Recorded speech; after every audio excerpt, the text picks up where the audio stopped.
All right, so our last unit, vectors. Some definitions. If something just has a magnitude or a length, it's called a scalar. As soon as you give that magnitude a direction, then it becomes a vector. So this is the difference between speed and velocity. Velocity has a direction, and speed is just how fast you're going without telling you what that direction is. So sometimes we wonder, why do we have two different words for this? Well, there is a difference between that.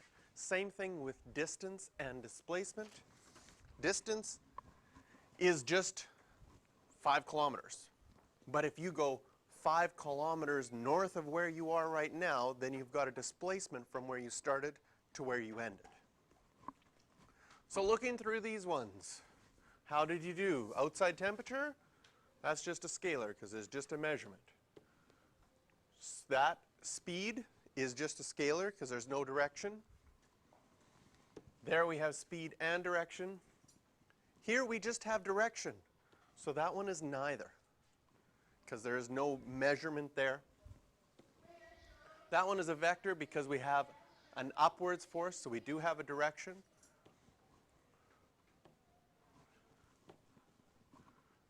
Five kilometers is just a scalar. Speeding eastward is just direction, so that's neither. Vector and vector. So how do we represent vector? We show that with an arrow or with a line and an arrowhead. So here is what we call a position vector. Position vectors often start from the origin. So if you take any point in a two-dimensional space, you can have a position vector. And we write these as column vectors with the x-coordinate on the top and the y-coordinate on the bottom.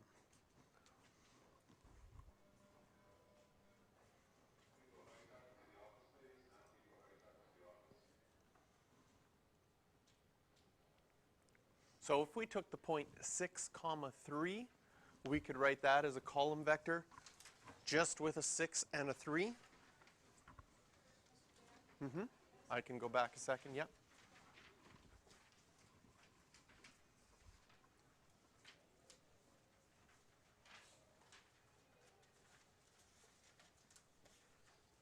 Good. So again, the x-coordinate is on the top, the y-coordinate is on the bottom. When we're writing things, we can write them as bold letters. Now that's a little bit hard on your test. How do you write something? I guess you could just go over it over and over again to make it bold, but you can also, instead of bolding it, underline it on a test to show that you know that it's a vector. You could use crayons to make it really bold, I guess. You could also write that with an A with an arrow over top to show that it's a vector. This arrow is hardly showing there.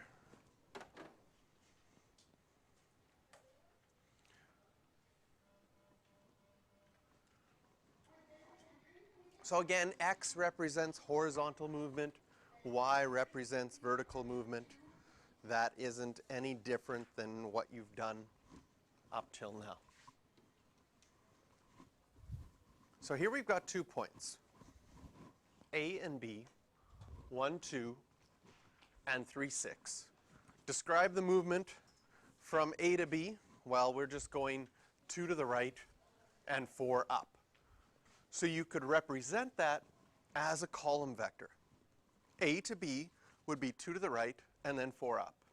Basically what vector math does is it takes away the coordinate system, and you can do a bunch of math without worrying where your lines were to begin with. And then you can translate that back afterwards. So it does allow us to figure some things out that otherwise might have been difficult or just tedious to work with.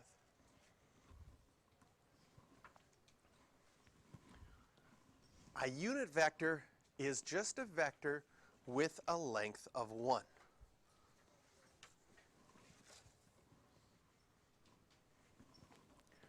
So we have two basic two basic unit vectors, either one that goes one in the x direction or one that goes one in the y direction. And one of the ways that we learn how to write any vector, so if we took OB, which was 2 to the right and 4 up, you could write that with unit vectors by saying 2I, and you could put an arrow over I or underline it, plus 4j, and again you could put an arrow over that j or underline it to show that I and j are your unit vectors. And when we write it this way, we call it the unit vector form. So one of the things that we learn in this unit is different ways to write the same thing. And math seems to do that a lot. You could write it this way. Here's your line. Here's your equation of line. Here's the standard form. Here's y equals mx plus b. Here's the point slope form.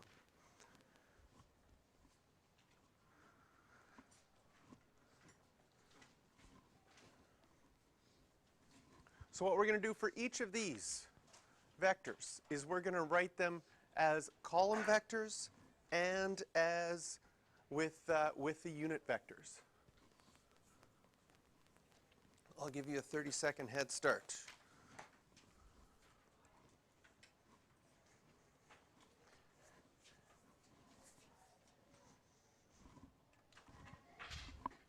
Oi, how did you do?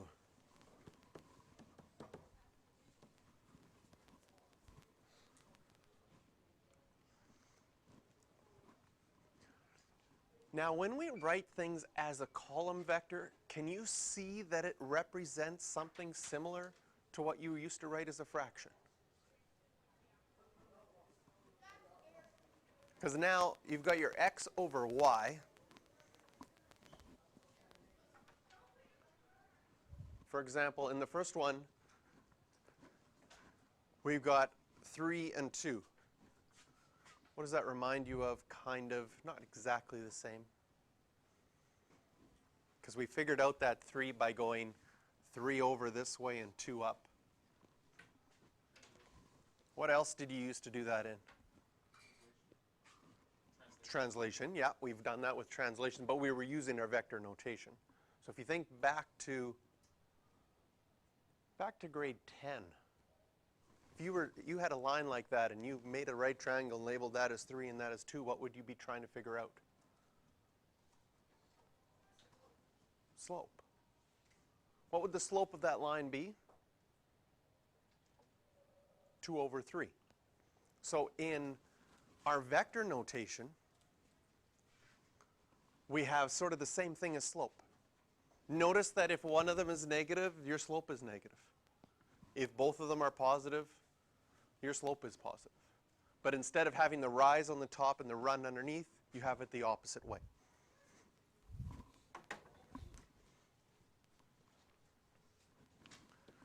In 3 dimensions, we have 3 unit vectors.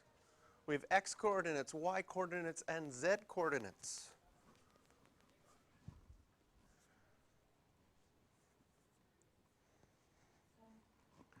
So how do you draw in 3 dimensions? Well, if I take out a piece of paper,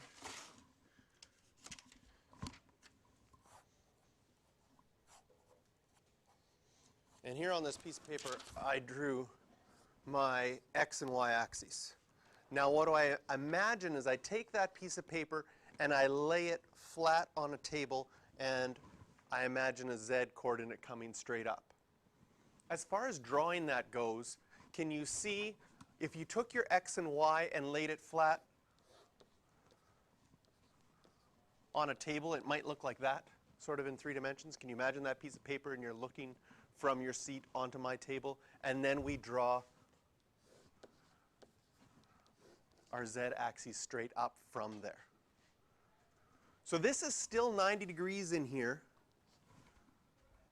but it's been laid flat on the table. Okay?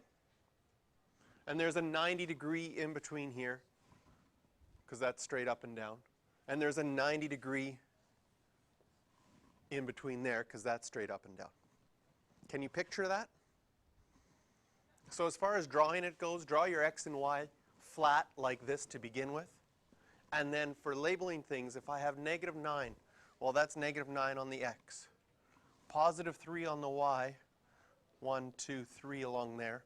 And 4 up would go 1, 2, 3, 4 up. Now, when I go and label this point and then go 4 up, this distance here has to equal whatever your 4 distance was right there.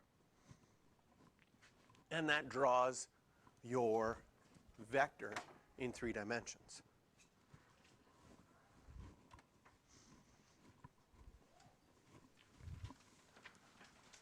Now, the magnitude or modulus of a vector is how long that vector is.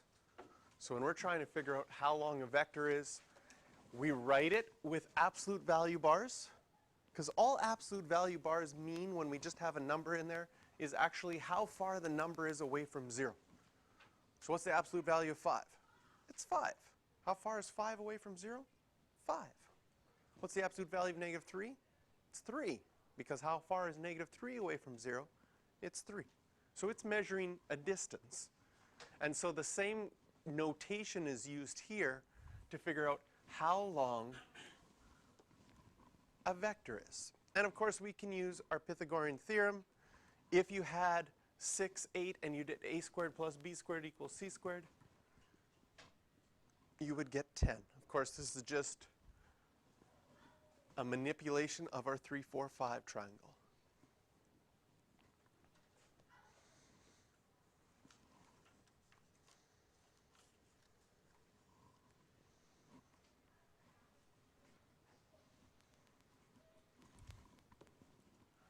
So in 2 dimensions, it's just a squared plus b squared. If you did Pythagorean theorem in 3 dimensions, it becomes square root of a squared plus b squared equals c squared. Do you want to see why that works? Yes, you do. Okay. It's pretty cool. I'm going to draw my x and y axes here, okay? And I'm going to pick some point a comma b in 2 dimensions. Would you agree then that this would be a, this would be b, and if I wanted to find out this length right here, I'd have to do the square root of a squared plus b squared to find out what that is. Now, if I add some point C on my z-axis, I would have to go from this point up that same distance to get to C. And now what do I have if I want to find this final length of this vector? It makes another right-angled triangle here. And now this side squared plus c squared equals, I'm running out of letters, I'll call this d squared. And what happens when you square a square root? It goes away. Can you see that the left side of the equation just becomes a squared plus b squared plus c squared? And when you square root it, you get exactly what we found. So it's just the Pythagorean theorem twice when you go to 3 dimensions. But since the formula is so easy to memorize, you never actually do it twice. You just go straight to your formula. And of course, your formula sheet has this as well, which makes it even easier for you not to do anything other than take your formula off your formula sheet.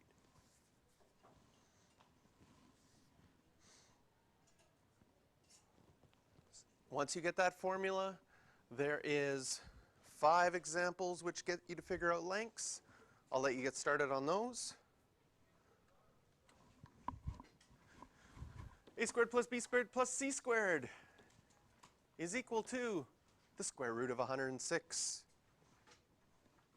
You do not have to reduce this. Of course, 106 is 2 times 53, and 53 is prime, so there isn't anything you could do to reduce this.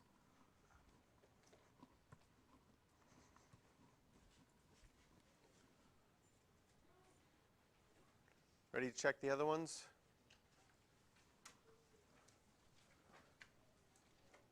Did you notice this was a 3, 4, 5 triangle?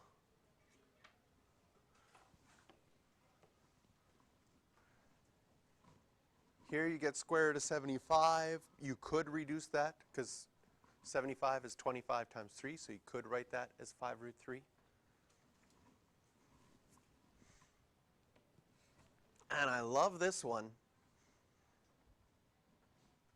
because this is, you know how there's 3, 4, 5 is special because it works out to nice numbers? Now you can start exploring and trying to find some nice numbers in 3 dimensions, like the 2, 3, 6, 7. Works out so nicely.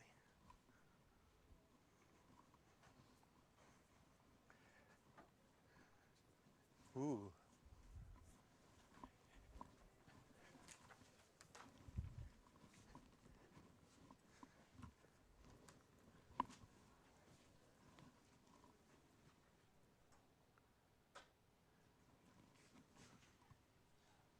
And finally, here they give you that the magnitude is 10. So you plug everything in. How would you solve for this? Well, getting rid of the square root, we could square both sides. And then get a is plus or minus the square root of 42.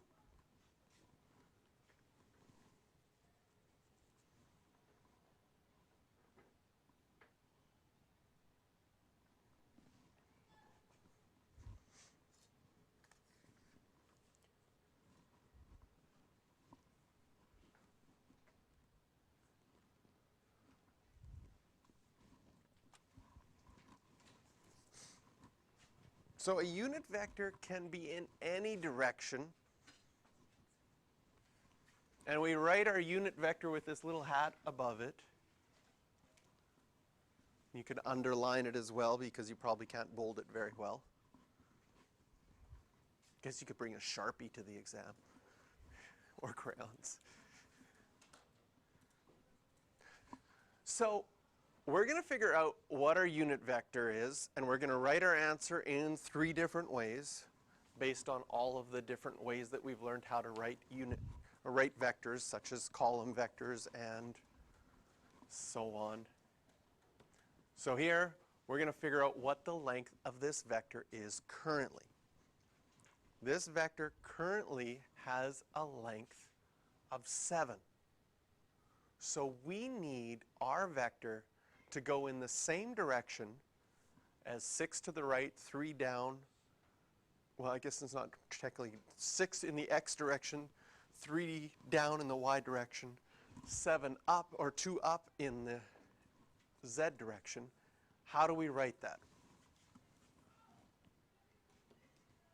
Well, one way that we could write it for a unit vector is if this has a length of 7, if we multiply by 1 over 7, we'll get ours to have a length of 1. So one way to write the unit vector is as a column vector, and you could write it with the 1/7 out in front. I kind of like that because that makes these numbers stay nice. Or you can distribute that 1/7 inside to each coordinate and write it as fractions. So our formula for our unit vector, anytime we want to find our unit vector, it's just 1 over the length of the vector we want to find times by the vector that we had.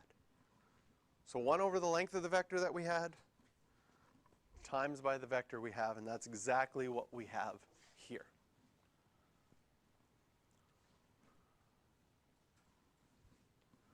You could write it with your unit vectors, 6/7 I minus 3/7 j plus 2/7 k. You could write it as coordinates x, y, z that way.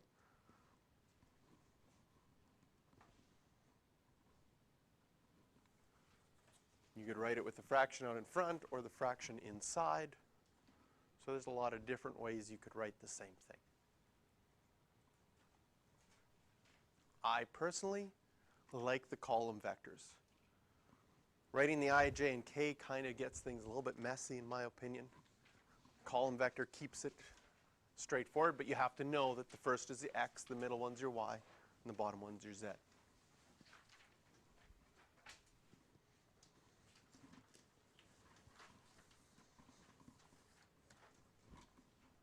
So there's 2 for you to try. Actually, 3 for you to try. I'll put up the answers in a bit.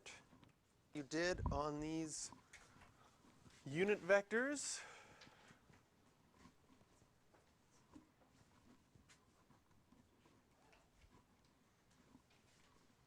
Again, personally, I like this one here.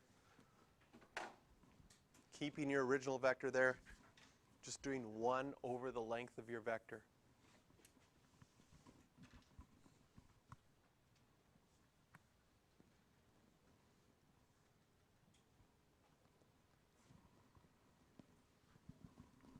Second one,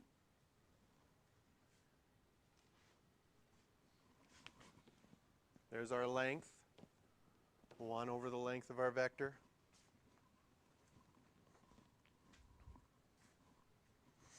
Again, I like this one.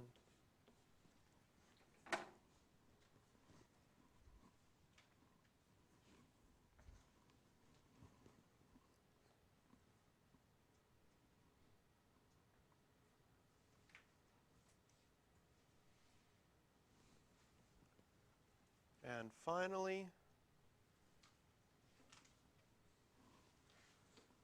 finding a vector of a new magnitude in the direction. Well, if we figure out, there's our original column vector.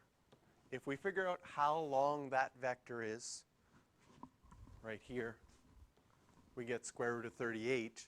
And so we can find our unit vector, and we can write it like that, or we could write it like this. And once you have your unit vector, if you want anything of any length, all you have to do is multiply that by the square root of 7. Again, I might like to write it as square root of 7 over square root of 38.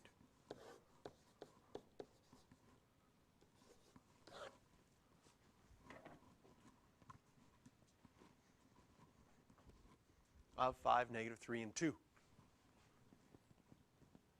So we had our unit vector, and all we did was multiply by the square root of 7 to get our new vector.